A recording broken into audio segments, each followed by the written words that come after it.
Yakult, é bom? Yakult tem o Casei Shirota, um dos lactobacilos, que é o seguinte, os lactobacilos que vivem nosso intestino, eles são iguais cachorro. Você quer um cachorro para quê? Para assistir televisão com você ou para tomar conta do seu quintal? Não vai ser o mesmo, só posso te garantir. Você quer um que fica sentado na sala, pulando no sofá, você vai comprar um cachorro pequenininho, né? Um piquinês, sei lá. Agora, você quer um que vai cuidar lá do quintal, você já vai comprar um cachorro mais bravo, maior. A mesma coisa acontece com os probióticos, que nós chamamos, que são essas bactérias amigas que vivem no intestino. Então, existe uma delas que se chama Lactobacillus casei shirota, que ele está nesses produtos que você falou. E ele tem hoje estudos mostrando que ele faz prevenção de recidiva de câncer de bexiga. Câncer de bexiga é um dos poucos cânceres que você não pode dar alta para o paciente. E geralmente um câncer é assim. Se ele ficou 5 anos curado, depois de 5 anos, decreta que é curado. Acabou, está curado. Esse é o marco. Ah, do câncer de bexiga você não pode falar isso, porque daqui 8 anos pode recidivar, ou daqui 15.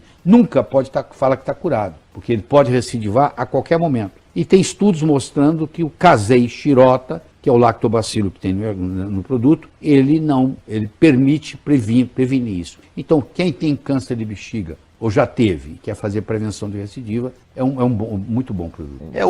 Hoje os leigos estão entendendo de nutrição mais do que os próprios médicos, porque hoje existe uma democratização da informação, quer dizer, qualquer pessoa inteligente senta na frente do computador, entra na internet e estuda, não precisa de ninguém pegá-lo pela mão. Isso hoje acontece mais do que nunca. Antigamente não era assim, antigamente a pessoa falava para o médico, o que eu posso fazer, doutor? Hoje muitos pacientes chegam ao consultório sabendo das doenças deles mais do que o próprio médico. Graças à web. Graças à web. Então eles estudam e eles estão fazendo isso com a nutrição. O problema da nutrição é que a nutrição não dá tanto dinheiro quanto os remédios. A máfia da indústria farmacêutica. É quase uma máfia, entendeu? Porque é muito pesado.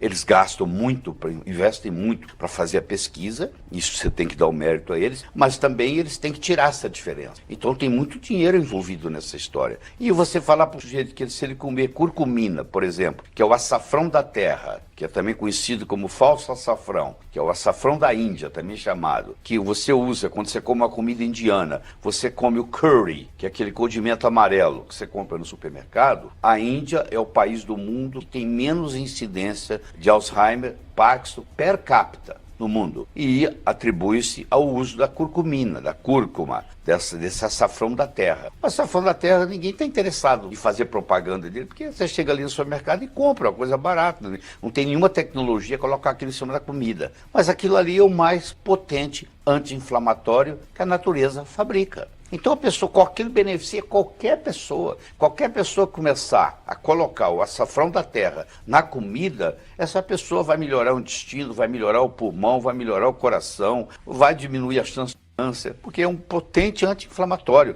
Hoje todas as doenças crônicas degenerativas, quase um pleonasmo, são doenças relacionadas com o processo inflamatório. Então existe uma inflamação subclínica, que a gente chama. Você fala, mas eu não tenho nada inflamado. Não precisa ficar vermelho, não precisa doer. São pequenas inflamações que ocorrem no corpo da pessoa, que aumentam uma substância chamada citocinas, e essas citocinas perturbam o metabolismo do corpo a ponto de predispor esse corpo a doenças. Então, por trás do Alzheimer tem inflamação, por trás do Parkinson tem inflamação, por trás do câncer tem inflamação. Quando você pega um produto que tem um processo anti-inflamatório natural, como é o açafrão da terra, como é a curcumina, que é extraída do açafrão da terra, você melhora muito, entendeu? Então, em vez de tomar o remédio tradicional que se compra na farmácia, opta por uma alimentação. Pois é, quando você compra um anti-inflamatório na farmácia, você vai pagar um preço, porque quando ele cai no seu estômago, ele perturba o metabolismo do estômago. Quando ele cai no intestino, ele faz buracos na membrana. Aí a pessoa desenvolve o que se chama hiperpermeabilidade intestinal. Começa a vazar do intestino para o sangue coisas que não deveria. Por exemplo, uma proteína não digerida que ia sair nas fezes, agora como o anti-inflamatório frequente lesou Aí, entendeu? E isso, logicamente, tem estudos científicos Pô, para aquela como pessoa. tem.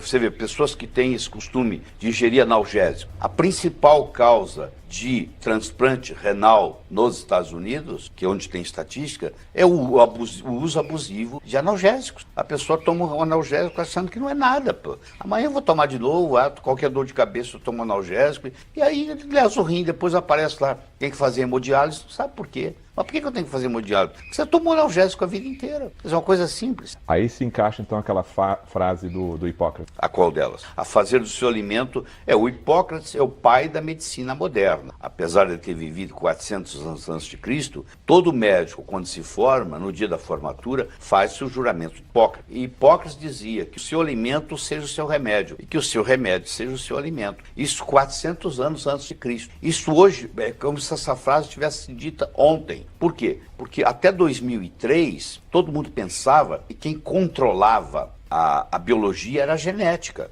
era o DNA. E a gente esperava que o ser humano teria no mínimo 120 mil genes. Mínimo. Se você conversasse com qualquer cientista renomado e perguntasse qual a sua aposta de quantos genes o ser humano tem, e variava entre 120 mil e 150 mil, porque nós temos em torno de 120 mil proteínas diferentes no corpo. Aí, qual não foi a surpresa? Quando o genoma humano foi publicado em 2003, nós temos apenas 23 mil genes funcionais. Só para você ter uma ideia, o arroz que você vai comer no almoço hoje tem 35 mil genes. Nós temos 23 mil genes. O arroz tem mais que o ser humano. Bem mais, bem mais. Aí você fala assim, mas eu sou muito mais complexo do que um arroz. Justamente, aí vem a explicação, que não é não é a genética que domina a biologia, é a epigenética. Aí surgiu uma nova disciplina, que é a disciplina mais pesquisada. De tudo que existe no mundo hoje, a palavra epigenética é a palavra mais pesquisada e a maioria dos médicos nem sabe o que significa,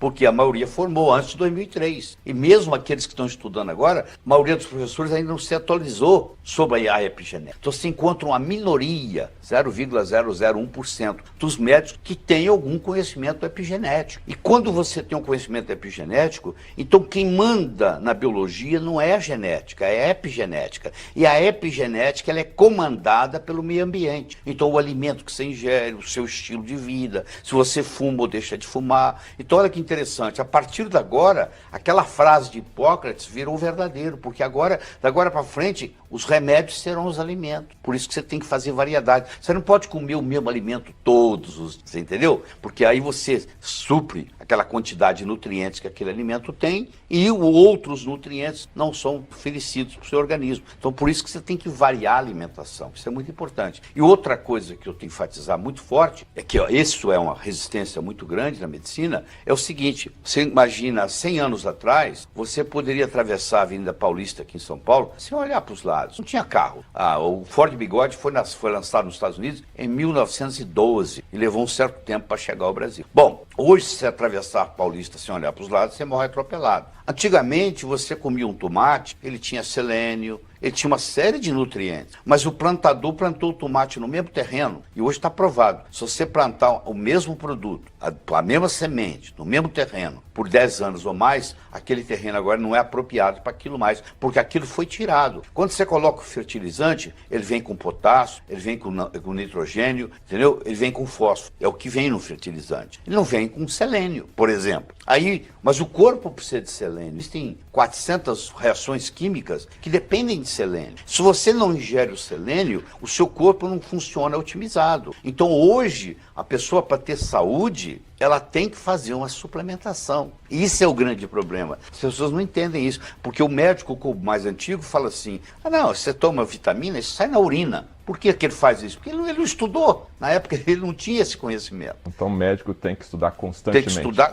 Não só o médico, mas como todo como profissional. Todo, mas o médico, o problema nós, médicos, é que a gente trabalha 14 horas por dia, né? Quer dizer, você imagina, o sujeito trabalha 14 horas por dia, chega em casa cansado, mal tem tempo de dar atenção para os filhos. filhos, para a família, e ainda tem que estudar, é um sacrifício muito grande. Então, como o conhecimento ele explode de uma absurda, nós estamos sempre correndo atrás do prejuízo. Eu estudo uma média hoje de 12 horas por dia. Eu me dou o luxo de fazer isso. Eu não tenho consultório, entendeu? Faço questão de não ter, e só trabalho pesquisando. Então eu faço a pesquisa, coloco de uma forma didática e apresento para os médicos.